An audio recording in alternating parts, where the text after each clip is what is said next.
8.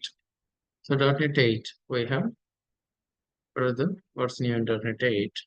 So we have like the .NET 8, which is set to .NET 7 and which has long-term support, released for 3 years.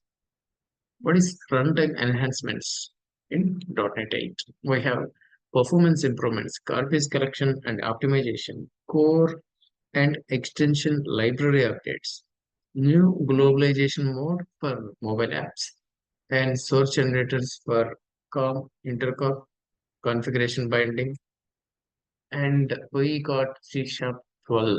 The new features in C Sharp 12 like highlight, key improvements, and integration with .NET 8 SDK. And what are the updates in .NET Core, ASP.NET Core 8?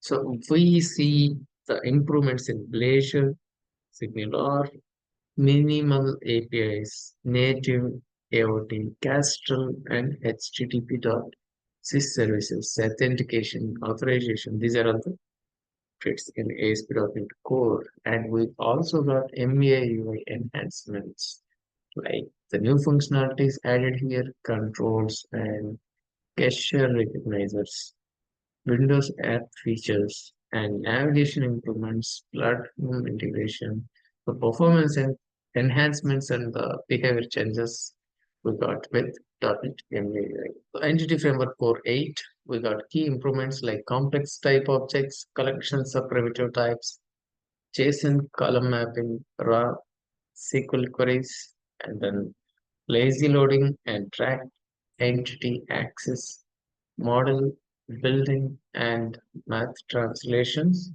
introductions of hierarchy ID type.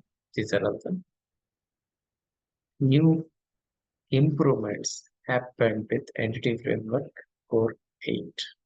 And then what are updates and bin forms? We have data binding enhancements. These are the improvements like Visual Studio, TPA improvements, IDPA support, fully enabled button commands. So WPF, what are the advantages? Like we had new features like hardware acceleration support, introduction of open folder dialog control. Thank you. We will get a full detailed video later.